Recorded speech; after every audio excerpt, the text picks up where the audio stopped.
नमस्कार। कार्यक्रम साता विशेषमा यहाँलाई हार्दिक स्वागत गर्न चाहन्छु।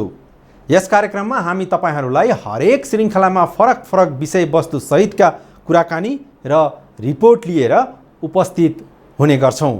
आजको कार्यक्रममा हामी रातो मचिन्द्रनाथको रथ यात्राको बारेमा चर्चा गर्ने कोसिस गर्दैछौं। सबैभन्दा पहिला हरेक वर्ष ललितपुरमा हुने गरेको रातो मचिन्द्रनाथको रथ यात्राको बारेमा तयार पारेको यो छोटो रिपोर्ट।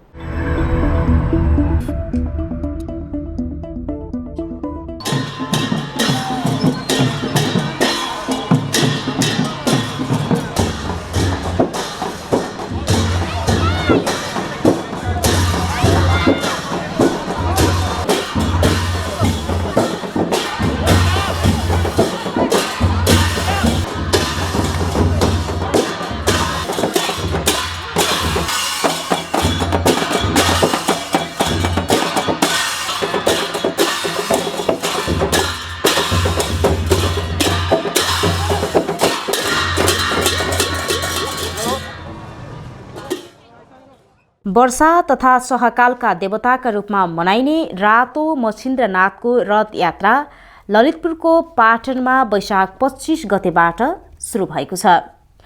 उपत्यकाकै सबैभन्दा लामो यो जात्रा अन्तर्गत वर्षेनी माता तीर्थ औँसी पछिको चौथो दिन चतुर्थीमा रथ तान्न सुरु गरिन्छ। पहिलो दिन वैशाख 25 गते अपराह्न पुलचोकबाट रथ तानेर गाबाहाल पुर्याइएको छ। रातो मचिन्द्रनाथसँगै मिननाथको पनि रथ यात्रा सुरु गरिएको छ। रथ यात्रा गाबहाल, मङ्गलबजार, सुन्धारा, लगनखेल हुँदै जाउलाखेल पुर्याइन्छ। रथ तान्दा केही बाधा अवरोध नहोस् भनेर रथको अग्रभागमा कर्कोटक नाग राजको मुखमा सुनको जलप राखिएको भैरवको मुकुट राखिएको छ। रथको माथिल्लो भागमा बायोमोमा स्वयम्भूबाट ल्याइएको अमिताभ राखिएको छ। गजुरमा सबै प्राणीको रक्षाका लागि श्री लोकेश्वरको सण्डछरी मन्त्र लेखिएको तथा नेपालको झण्डा फरफराइरहेको छ। विभिन्न स्थानको परिक्रमा गर्दै साइत हेरेपछि भोटो जात्रा हुन्छ। भोटो जात्रा देखाएपछि जात्रा समापन हुन्छ।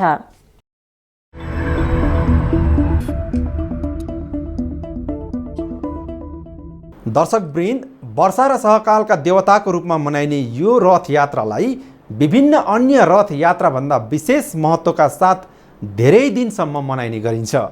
हामीले मचिन्द्रनाथको रथ यात्राको विशेष धार्मिक सांस्कृतिक महत्त्व के रहेको छ भन्ने बारे संस्कृति शिरोमणि हरिराम जोशीसँग केही बुझ्ने कोसिस गरेका छौँ। यो जात्राको बारेमा कहिले सुरु भयो भन्ने कुरा चाहिँ निश्चित रूपले भन्न सकिने अवस्था त छैन। हेर्नुहोस्, सबैले पनि कसैले 1300 वर्ष भन्छ, कसैले कति वर्ष भन्छन्। त्यो विषयमा चाहिँ निश्चित रूपले यही नै हो भने भन्न चाहिँ गाह्रो छ। तर अहिले मान्यता के छ भनेदेखि 1300 वर्ष अगाडिदेखि चलेको छ भन्ने कुरा भनिन्छ। त्यसलाई चाहिँ सबैले मानिरहेको छ। तर यसलाई चाहिँ अब चाहिँ यही नै हो भने ठोको गर्न सकिने अवस्था कसैले पनि छैन। यहाँ सुनिएको जनश्रुति अनुसार यो परम्परा चाहिँ राजा नरेन्द्रदेवको पालामा यो जात्रा सुरु भयो भन्ने कुरा भनिन्छ। राजा नरेन्द्रदेवको पालामा राजा नरेन्द्रदेव आफै, त्यस्तै अर्को एकजना चाहिँ यो कर्मचारी अनि अर्को एकजना ज्यापु, यी तीनजना मिलेर चाहिँ यो देवतालाई चाहिँ भारतको चाहिँ आसामबाट, आसाम भनेपछि अहिले त्यो बेला कामरूप कामाक्षी भन्छ, अहिले आसाम भन्यो। हेर्नुहोस्, त्यहाँबाट ल्याएको पनि भनिन्छ र ल्याएर त्यो जातीय जात्रा पछि त्यहाँ चलायो भन्ने कुरा भनिन्छ। त यसको चाहिँ लिखित प्रमाण भन्ने कुरा चाहिँ म चाहिँ अरू कसैले त्यो फुर्तीले भन्यो भने म भन्न सक्दिनँ, न कसैको पनि प्रमाण अहिलेसम्म छैन। त्यो चाहिँ जनश्रुति हो या परम्परा हो। यो वर्षा र सहकालको देवताको रूपमा यसमा पनि एउटा एक प्रकारले भनौँ, मान्छेलाई के वर्षा र सहकालको देवता भनेर आसामबाट कामरूप कामाक्षीबाट लिएर आयो भने भनिन्छ मचिन्द्रलाई। यो विषयमा चाहिँ एउटा वैज्ञानिकता पनि चाहिँ अलग्गै छ। हेर्नुहोस्, त्यो यो वैज्ञानिकतालाई यहाँले चाहिँ उसले गर्नुहुन्छ हुँदैन त्यो म भन्न सक्दिनँ। के छ, वर्षा यहाँ पानी नपरेको हुनाले पानी पार्नुको लागि वर्षाका देवता मचिन्द्रनाथलाई कामरूप कामाक्षीबाट लिएर आयो भने भनिन्छ। कामरूप कामाक्षी कहाँ छ? आसाममा छ। तर हाम्रो नेपालमा पानी कहाँबाट ल्याउँछ? पानी पर्छ भनेर बे अफ बङ्गालबाट ल्याएर टाढो चाहिँ के छ हिमालयमा आएर ठक्कर खान्छ आसामको हिमालयमा आएर त्यहाँबाट रिफ्लेक्ट भएर त्यहाँबाट चाहिँ के छ पश्चिमतिर पानी आउँछ हेर्नुहोस् आउन त्यहाँबाट आएर नेपालमा पानी पाहाडै जान्छ हेर्नुहोस् त्यो कथालाई चाहिँ नि यो त मूर्त रूपी कथा यो देउताको रूपमा ल्याएर मछिन्द्रनाथको रूपमा ल्याएर मछिन्द्र त्यहाँबाट ल्याएर पानी पाड्यो भन्ने कुरो अहिले वास्तवमा पानी आउनु त त्यही वैज्ञानिक रूप त त्यही नै हो नि वैज्ञानिक रूप चाहिँ नि वास्तव आसामबाट ल्याउने हो हेर्नुहोस् त्यसैले चाहिँ नि यो त हामीले के एउटाले गरेको भन्ने कुरा देखाउनलाई चाहिँ नि यो हामीले चाहिँ के छ मछिन्द्रनाथ भन्ने एउटा व्यक्तिलाई चाहिँ देउता भनौँ व्यक्तिलाई भनौँ त्यहाँबाट ल्याएर यहाँ चाहिँ त्यो परम्परा चलायो भने भनिन्छ किन मछिन्द्रनाथ चाहिँ हाम्रो कथामा दिएको छ भनेदेखि गोरखनाथको गुरु अनि गोरखनाथ पनि के छ नेपालमा आएर ऊ आफ्नो गुरुलाई भेट्न आएको गुरु भेटिएन नभेटेपछि गुरुलाई म तपस्या गरेर मेरो साधना गरेर तान्छु भनेर ऊ चाहिँ सम्पूर्ण नागर जहाँ जति छ सारा नागरलाई आसन गरिकन नागरमाथि बसेर ऊ तपस्या गरिदिए सम्पूर्ण नागर तपस्या गरेपछि नागर भएको हुनाले पानी पर्ने नागर चाहिँ उसले आसन गरेर बसिदिएपछि त नागर छैन पानी छैन त्यो कथा बनाइदियो हेर्नुहोस् अनि त्यो अब कहाँबाट आउनु पऱ्यो त आसामबाट आउनु पऱ्यो पानी आउनु त बाटो त्यही हो त्यसले त्यो वैज्ञानिकताले चाहिँ यो धार्मिक रूप दिएर यो किसिम गरिएको छ त्यो मछिन्द्रलाई ल्याएर त्यहाँबाट लिएर आए यिनीहरू तिनजना मिलेर एउटा राजा एउटा कर्मचारी एउटा चाहिँ ज्यापु त्यो लिएर आए ज्यापुले बोक्ने भयो राजा शासन गर्ने भयो कर्मचारीले मन्त्र तन्त्र गर्ने भयो तानेर ल्याउने गएर तिनजना मिलेर ल्याएर त्यो बाटो ल्याएर कहाँबाट ल्याए उयो चाहिँ के छ पूर्वतिरबाट ल्याए मैले भने त्यो आसामतिरबाट आउँदा पूर्वतिरबाट आएर यतातिर आएर काठमाडौँ उपत्यकामा आउँदाखेरि के छ यो चाहिँ के छ यो गोदावरीको फुलचोकको डाँडातिरबाट त्यो बाटोबाट आए त्यही कारणले अहिलेसम्म पनि पानी माग्नु पऱ्यो भने कहाँ जान्छ मान्छे चाहिँ नि फुलचोकमा जान्छ त्यही फुलचोकबाट यसो घुमेर आएर त्यहाँ चाहिँ के छ डुकुछाप भन्ने गाउँबाट आइपुग्छ डुकुछापबाट त्यो कटवाल दह भएर बुङबटी आइपुग्छ बाटो जाने हेर्नुहोस् रुट हेर्नुहोस् अहिले पनि प्रत्येक वर्ष मछिन्द्र लिन जाने भनेर चाहिँ नि कटवाल दहमा गएर लिन जान्छ त्यहाँ आसाम त जान सकिँदैन प्रत्येक वर्ष जाँदैन लिन जाने भनेर चाहिँ नि त्यहाँ कटवाल दहमा एउटा कुवामा त्यहाँ पूजा गरेर त्यहाँ लिएर आउँछ अनि त्यहाँ बुङबटी बुङबटीमा ल्याउँदाखेरि भयो हुनाले उसलाई चाहिँ बुङ्ग डियो पनि भनिदियो बुङबटी राखेको ठाउँ त्यो ठाउँ भयो नि त्यहाँ बुङ्ग डियो नाम भयो मछिन्द्रनाथले हामी नेवारहरू त्यसलाई बुङ्ग डियो भन्छौँ त्यो ठाउँको इलाकाले चाहिँ बुङमटी भन्थ्यो अनि यहाँबाट ल्याउनलाई के छ पहिले अब त्यहाँ 12 वर्षमा एकपटक बुङमटीबाट तानेर ल्याउँछ त्यहाँ रसपात त्यहाँबाट सुरु भयो त्यहाँबाट सिधा तानेर ल्याएपछि उयो नोखो खोला आयो नोखो खोला तानेर ल्यायो अनि यहाँ धोबीघाट आइपुग्छ धोबीघाटमा थारो ढुङ्गा भन्ने ठाउँ छ यहाँले थाहा छ कि छैन थारो ढुङ्गा भन्ने त्यहाँनिर आएपछि त्यहाँ पुगेपछि रात पर्छ रात परेपछि अनि के छ राजा चाहिँ के छ भक्तपुरको कर्मचारी काठमाडौँको ज्यापु त पाट्ने तिनैजनाको अब के मिलेर आयो राजाले चाहिँ भक्तपुरले जाने विचार मछिन्द्रनाथले आफ्नो ठाउँमा जाने कर्मचारी के छ मैले मन्त्र तन्त्र गरेर ल्याएको काठमाडौँमा राख्नुपर्छ भने उसको आफ्नो विचार हेर्नुहोस् त्यो भएपछि त्यसपछि चाहिँ नि ज्यापुको के छ मैले त्यहाँदेखि दुःख गरेर बोकेर ल्याएको हो मैले ल्याएको देउता चाहिँ मैले पाटनमा पो राख्नुपर्छ भने उसको आफ्नो विचार हेर्नुहोस् त्यो भएपछि चाहिँ नि त्यहाँ रोटा तान्ने ढुङबाट तान्ने ल्याउने गरेपछि ठाडो ढुङ्गा आइपुगेपछि अँध्यारो भएपछि आज भइहाल्यो आज भोलि बिहान हामी चाहिँ फेरि तान्न आउँछु काठमाडौँ लिएर जाने भन्ने भयो राति चाहिँ के छ पाटनको मान्छेले अलि भन्नु म आफ्नो पाटने मान्छे भन्नुहोस् न चाहिँ भएको हुनाले पाटने मान्छेले राम्रो गर्यो राम्रो गर्नु म पाटन र काठमाडौँ भनेर कसैले छुट्याउँदैन म चाहिँ यहाँको मान्छे अलिक के छ अब यो बेलामा चाहिँ फाटगाउँलेहरू पनि यहाँ छैन काठमाडौँको मान्छे पनि छैन हामीले राति चाहिँ कसैले थाहा नपाउने गरी तान्नु पऱ्यो अलिकति घुमाइदिनु पऱ्यो देउतालाई चाहिँ भनेर यिनीहरूले चाहिँ मछिन्द्रलाई चाहिँ काठमाडौँतिर हेरेर गइरहेको देउतालाई चाहिँ तानेर केही बाजासाजा केही नबजाइकन राति मध्य रातमा बाजासाजा केही नबजाइकन मान्छे अलि चाहिँ 50-60 जना मान्छे गएर त्यो तानेर अलि फर्काइदियो अनि भोलिपल्ट काठमाडौँको मान्छे पनि भोटपुरको मान्छे पनि आए आउँदा यसो हेर्दाखेरि मचिन नाथले काठमाडौँ हेरेन पाटनतिर फर्किरहेछ अब मचिन नाथको त काठमाडौँ होइन पाटनै बस्ने विचार रहेछ देउताको त पाटनै बस्ने विचार रहेछ भनेर अब यिनीहरू चाहिँ पाटनै तानेर ल्याए अनि त्यहाँबाट फर्काएर पाटनतिर पुल्चोकपट्टि तानेर ल्याए हेर्नुहोस् ल्याए अनि पुल्चोकतिर त्यो पुर्याए पुल्चोकमा पुर्याएर त्यहाँबाट फेरि के छ अब जात्रा पाटनको सहरको जात्रा गर्नु पऱ्यो त्यहाँबाट जाएर गाभालमा ल्याएँ पहिले गाभाल त्यही कारण गाभालको जात्रालाई के भन्छ पहिले काठमाडौँ ल्याउँछु भनेर ल्याएको हुनाले गाभालको जात्रालाई काठमाडौँको जात्रा पनि भन्छ काठमाडौँवासीहरूको जात्रा पनि भनिन्छ यो गाभालको जात्रालाई चाहिँ हामी यमदेव जात्रा भन्छौँ यमदेव भने म त काठमाडौँवासीहरूको जात्रा पनि भनिन्छ त्यो हेर्नुहोस् म यो त्यहाँ त्यो भएर त्यो जात्रा आज हिजो मनाएँ अनि आज त भक्तपुर सुनार तान्छ अनि सुनार तानेकै त्यहाँबाट भक्तपुर जाने बाटो त्यही नै भयो हेर्नुहोस् अनि त्यो हुँदाखेरि अनि चाहिँ अनि म तान्दाखेरि फर्काउने आज हामीले चाहिँ मचिनलाई चाहिँ नि सुनार पुर्याउँछौँ अब ल्याएर भक्तपुरले जाने हामी यहाँबाट चाहिँ भने यिनीहरू तानेर ल्याउँछ आज भन्नुहोस् न त्यो कथा त्यो चाहिँ हो ल्याएर यिनीहरू ल्याएर सुन्दारा पुगेपछि अँध्यारो भयो भनेपछि त्यही नै त्यो देउतालाई त्यहाँ राखेर त्यहाँ चाहिँ त्यो राख्यो अब मिलाएर राखेँ भोलिपल्ट तानेरले भोटपुरले जाने भन्ने यिनीहरूको सुरु त्यहाँ भोटपुर यो सुन्दाराको जात्राले के भन्छ फाटगाउँलेहरूको जात्रा भनिन्छ यो र काठमाडौँवासीहरूको जात्रा सुन्दाराकोलाई चाहिँ फाटगाउँलेहरूको जात्रा हेर्नु त्यहाँ पुगेँ त्यहाँ पुगेपछि अनि भोलिपल्ट फेरि आउँदाखेरि मचिन त त्यहाँ पनि त्यो मचिन सुन्दाराको चौबाटोमा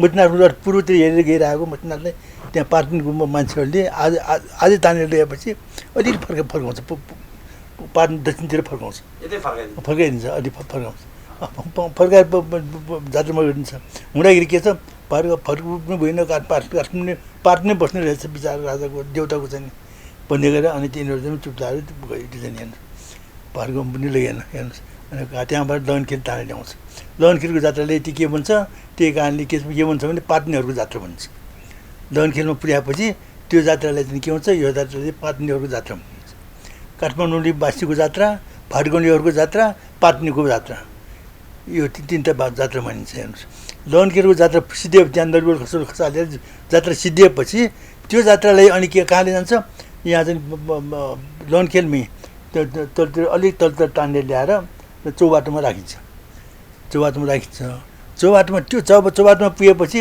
म चाहिँ त्यहाँबाट चाहिँ के छ अब साइड नहेरिकन लैजाँदैन सहर बाहिर लिएर जानलाई चाहिँ नि त्यो लिएर जानलाई साइड हेर्नु पऱ्यो साइड हेर्नुलाई चाहिँ नि अब साइड चाहिँ हेरेर साइड कुन बेला मिल्छ भन्दाखेरि त्यो साइड चाहिँ के छ कहिले चाहिँ 1 महिनामा पनि 15 दिनमा पनि आउँछ कहिले 3 महिनापछि पनि जान सक्छ त्यो चाहिँ हुँदाखेरि के छ त्यो मचिन त्यहीँ बसिरहेको हुन्छ चौबाटोमा लगनखेलको अनि त्यहाँबाट साइडमा जुरेपछि त्यहाँबाट मचिनलाई चाहिँ के छ जो चाहिँ जाउलखेल तानेर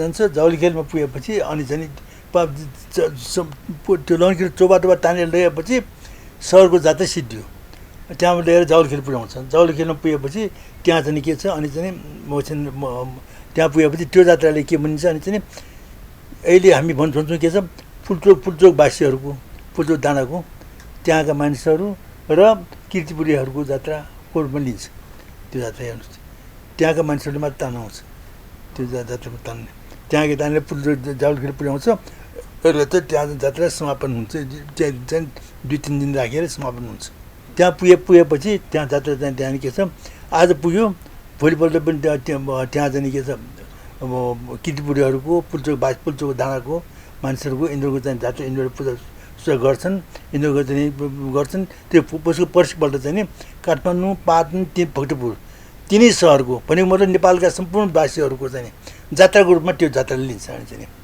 त्यसको पर्सिपल्ट चाहिँ नि त्यहाँ त्यो ठाउँको मात्रै किर्तिपुरीहरूको पाङ्गुलीहरूको र पुल्चोकवासीहरूको र त्यसको भोलिपल्ट अनि चाहिँ के छ सबै 3 सहरकै मान्छे भनेको मतलब नेपाल राष्ट्रकै मान्छेहरूको जात्राको रूपमा लिन्छ त्यो जुन जात्रामा चाहिँ राजाको पनि सवारी हुन्छ, मन्त्रीहरू राजाको बेलामा राजा आउँथ्यो, अहिले राष्ट्रपति आउने गरेछ। जे होस् न, अब शासनकर्ता भन्नुहोस् न, अब चाहिँ शासनकर्ता, मुख्य शासनकर्ता पनि आउँछ, त्यसको मन्त्रीमण्डल पनि जम्मै आउँछ र जब त्यहाँ चाहिँ नि जात्रा गरेर कुनै मान्छेको चाहिँ नि के कुरो हरायो, के कुरो भोग्नेले के न्याय सम्पादन के गर्नु पऱ्यो भनेर कि त्यहाँ आएर सम्पादन गरिन्छ।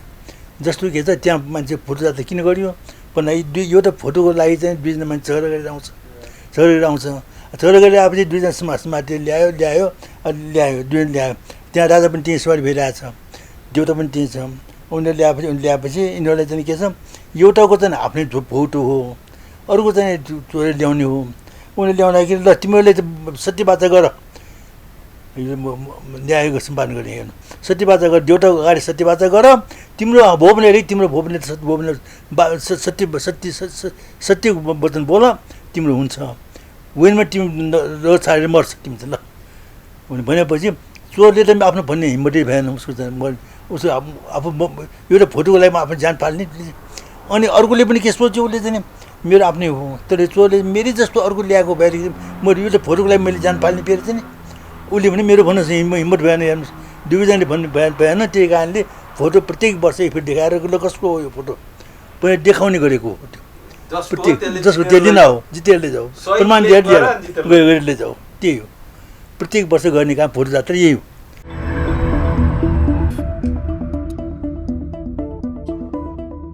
अब पालो भएको छ एकैछिन विश्रामको। विश्रामपछि हामी मचिन्द्रनाथको रथयात्राको बारेमा थप जानकारी सहित उपस्थित हुनेछौँ।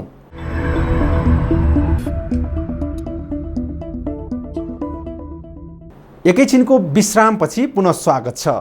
दर्शकवृन्द, वैशाख 25बाट सुरु भएको यो रथ यात्रा निकै दिन मनाउने गरिन्छ र विशेष साइत जुराएपछि पाटन मङ्गल बजारमा लगेर भोटो देखाउने जात्रासँगै यो रथ यात्रा समापन हुने संस्कृतिविद हरिराम जोशी बताउनुहुन्छ।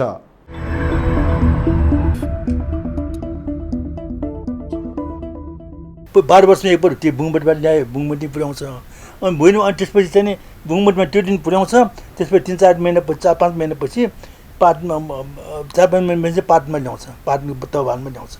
तहबान पुऱ्यायो, तहबानमा 3-4 महिना राखेर 4-5 महिना राखेर त्यहाँबाट फेरि मचिन्द्रनाथको रथमा राखेर ल्याइजान्छ। यो मचिन्द्र फेरि के छ, न पुरुष देवता हो न स्त्री देवता हो, दुइटै देवता हुन्। र मचिन्द्र के छ, मचिन्द्रको यो कथा भयो भनेदेखि यो मचिन्द्रको रथलाई धर्म समन्वयको प्रतीकको रूपमा लिन सकिन्छ।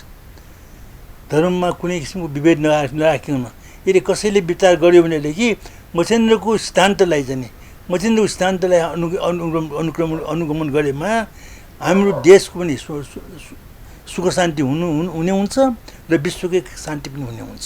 किन मचिन्द्रलाई चाहिँ एउटा कुनै सम्प्रदाय विषयको देवता होइन, यो कुनै धर्म विशेषको देवता होइन। जे कारण यसले के हुन्छ, सन्यासीहरूको पनि मुख्य सन्यासीको रूपमा यसरी लिन्छ। मचिन्द्रम योगी नाम मुख्या शाक्ता शक्तिम वरन्त्यम। शाक्तहरूले चाहिँ पनि यसलाई चाहिँ शक्तिको रूपमा लिन्छन्, देवीको रूपमा लिन्छन्।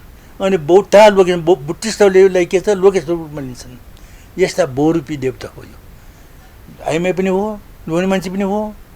बौद्ध चाहिँ के छ, यो चाहिँ के छ, योगीहरूमध्ये पनि यो प्रख्यात योगी उनी हुन्। हेर्नुहोस्, यसरी सबै धर्मका मानिसहरूकोले समान आस्था राख्ने यी देवता भएको हुनाले धर्मको नाममा झगडा त केही हुँदैन। अहिले हाम्रो के के भइरहेको, नेपालमा के भइरहेछ, धर्मको नाममा झगडा भइरहेछ। हाम्रो हिन्दू राष्ट्र हुनुपर्छ भन्छ, कोही के भन्छ, कोही के भन्छ। त्यही नै एउटा क्यान्सर भइरहेछ होइन। यो ठाउँमा चाहिँ यो चाहिँ सबै धर्मको समन्वय गरेको देवता यो मचिन्द्र हो। यो मचिन्द्रलाई यदि हामीले चाहिँ मचिन्द्रको सिद्धान्तलाई चाहिँ यदि हामीले अनुगमन गर्न सकेको खण्डमा वास्तवमा देशमा सुख शान्ति पनि हुने हुन्छ र विश्वमा पनि शान्ति कायम हुने हुन्छ। यो देवतालाई गोपा पनि राखिन्छ, आइमाको जस्तो बेल विवाह पनि गरिन्छ यो देवताको। हेर्नुहोस्, यी देवतालाई फेरि आफ्नो कृष्ण भगवान् जस्तै चाहिँ नि तरुणीहरूसँग फुल्न जाने चाहिँ यो काम पनि गर्छ यो देवताले। जस्तो एउटा मचिन्द्रनाथलाई यहाँबाट तानेर लिजानुको यो लौनखेलबाट जलखेल तान्नुभन्दा अघिल्लो दिन यहाँ लौनखेलमा त्यहाँ चाहिँ के छ, पोरीहरूको टोल हो त्यो। अहिले जो पोरीहरू छैन अहिले हेर्नुहोस् टोल हो, त्यहाँका पढिनेहरू जति छ यिनीहरू सबै नङ्गै सुत्नुपर्छ त्यो अघिल्लो दिन। किन मचिन नाट्ने यिनीहरू आज रसिक जीवन बिताउन आउँछ राति भनेर हेर्नुहोस् त्यस्तो जात हो त्यो देउता हो भन्दा कृष्ण भगवान् जस्तै रसिक जीवन बिगार्नु पनि हो। र त्यहाँबाट मचिन नाथले यहाँ लगनखेलबाट किर्तिपुर तान्ने जौलखेल तान्दाखेरि तान्नु मना पहिले चाहिँ नि त्यसको 2-4 दिनपछि अगाडि किर्तिपुरमा मचिनदारको एउटा तरुनी चाहिँ उसले राखेको छ मचिनदारले कथा यो चाहिँ हेर्नुहोस् त्यो तरुनीलाई चाहिँ अब मचिनदारले हामीले पाटनबाट चाहिँ नि बुङमट लैजान लाग्यौँ आज जात्रा लैजान लाग्यौँ भनेर चाहिँ नि त्यो कुरा त्यो तरुनीलाई सुनाउन त्यहाँ पानी जोर चाहिँ त्यो के छ फुल प्रसाद लिएर रोटी अलि लिएर किर्तिपुरमा पुग्छ त्यो चाहिँ गएन। यसको बनावट भन्ने कुरा कस्तो छ भनेदेखि यो त यसको जग चाहिँ राखिन्छ। जग चाहिँ ठुल्ठुलो काठको तिम्बाहरू राखेर ठुल्ठुलो तिम्बाहरू राखेर यताबाट पनि उताबाट पनि ठुलो तिम्बाहरू राखेर जग मजबुतसँग बनाउँछ। त्यो जग बनाएको लागि चाहिँ यो चाहिँ बेतले चाहिँ बेत छ नि जङ्गलको बेतको डोरीले चाहिँ नि त्यसलाई बेचले बाँध्छ। हेर्नुहोस् बेतको डोरीले चाहिँ नि बेतले बाँधेर जग मजबुतसँग गर्छ। त्यसलाई के भन्छ त्यो गठाङ्गो चिउ भन्छ। जगलाई त्यो जग जुन बनाउने हो मचिन रस बनाउनलाई जुन त सबभन्दा तल चाहिँ ठुल्ठुलो काठको यति ठुल्ठुलो काठको चाहिँ नि यताबाट पनि उताबाट राखेर जग मजबुतसँग बनाउँछ कि जग बढी भएन भने घर रस त चल्न सक्छ नि। जग मजबुत गर्नलाई चाहिँ के गर्नु पऱ्यो त्यो काठ राखेर त्यो बेतले बाँधिन्छ। त्यो किलासिला राख्दैन किला ठोक्नु हुँदैन बाँधेर मात्रै जम्मै शरीर जम्मै जोडे बढी जम्मै बाँधेर मात्रै हो। अनि त्यो जग राख्छ त्यसलाई चाहिँ गठामो चिउ भन्छ गठामो बाँध्ने। त्यो गठामो बाँधेको मतलब के छ यो गठामो भनेको के छ भने यो चाहिँ नि वास्तवमा चाहिँ अहिले मान्छेहरूले विभिन्न किसिमको गठामो भन्ने राक्षस पनि भनिन्छ विभिन्न भनिन्छ। वास्तवमा त्यो चाहिँ महादेवको छोरा कुमार हो। हेर्नुहोस् कुमारलाई चाहिँ नि त्यही कारण कुमार हाम्रो चाहिँ यो चाहिँ घण्टाकर्णको बेला घण्टाकर्ण जात्रा भन्छ नि यहाँले याद गर्नुभएको छ। घण्टाकर्णको बेला चाहिँ के छ घण्टाकर्णमा चाहिँ नि त्यो कुमार त्यो जात्रालाई चाहिँ गठामो जात्रा भन्छ। गठामो यो गठामो चिउ त्यही हो। हेर्नुहोस् त्यो गठामो त्यो फेरि कुमार को हो त भन्दाखेरि देवताहरूको सम्पूर्ण देवताहरूका कमान्डर इन चिफ देव सेनापति भन्छ त्यसलाई। त्यो तारकासुर वर गर्नलाई चाहिँ नि महादेवको छोरा चाहिन्छ भने भन्छ नि। छोरा 5 वर्षको उमेरको छोराले त्यो तारकासुर दैत्यलाई मार्ने। हेर्नु त्यही कारण कुमारलाई चाहिँ बालकको रूपमा देखाउँछ। र त्यो कुमार चाहिँ देवता देव सेनाका सेनापति भएको हुनाले सबभन्दा मजबुत चाहिँ भयो। उसले गठामो चिउ भने कि मिलिट्रीले सारा मिलिट्रीले त्यो चाहिँ मजबुतसँग बाँधेर त्यो जग मजबुत गरे आउँछ। देवलोकलाई चाहिँ रक्षा गर्ने कुन छ त्यही सेनाले त हो नि होइन त्यो सेनाले सबै मजबुत गरेको हुन्छ बाँधेको हुन्छ। त्यही कारण त्यो गठामो चिउ भन्छ। त्यो गठामो चिउ बाँधेको जुनलाई छ त्यो मचिनदारको रथ यहाँ छौन्जेल चाहिँ नि यदि घण्टाकर्णको समय बेलामा आयो भने मतलब यही नै पऱ्यो भनेदेखि यो चौबाटोमा जुन घटामो निगालोको त्यो चाहिँ उता राख्छ नि त्यो चिन्ता त्यो भागेर मान्ने त्यो भाग राख्नु हुँदैन। त्यो चाहिँ किन घटामो त्यही मचिन्द्रको रश्मि छ। मचिन्द्रको सिद्धान्तलाई मचिन्द्रनाथको परम्परालाई यदि हामीले अनुसरण गरेर यसको परम्परालाई हामीले चाहिँ प्रचार गर्न सकियो भनेदेखि वास्तवमा चाहिँ नेपाल सुखमय हुने कुरामा कुनै दुविधा छैन। किनभने यो कुनै धर्म विशेषको एउटा धर्मको विषय मात्र होइन सर्व धर्म समन्वयको देवता हो। यो मचिन्द्रनाथ सर्वधर्म समन्वयको देवता हो। यो देवतालाई चाहिँ बुद्धिस्टहरूले पनि लोकेश्वरको रूपमा मान्छन्। हामी हिन्दूहरूले पनि के छ सबभन्दा ठुलो सन्यासी देवताको रूपमा लिन्छन्। र शाक्तहरूले पनि शक्तिको सबभन्दा ठुलो शक्ति देवताको रूपमा लिन्छन्। आइमाई देवताको रूपमा पनि लिन्छन्। हेर्नुहोस् सबै धर्मका मानिसहरूले चाहिँ नि समान रूपले पूजा गरिने देवता भएको हुनाले यो देवताको अनुसरण सबैले गर्यो भनेदेखि वास्तवमा देश सुखमय हुने हुन्छ सुख शान्ति हुने हुन्छ देशमा खुसियाली छाउने हुन्छ। यसमा कुनै दुविधा छैन।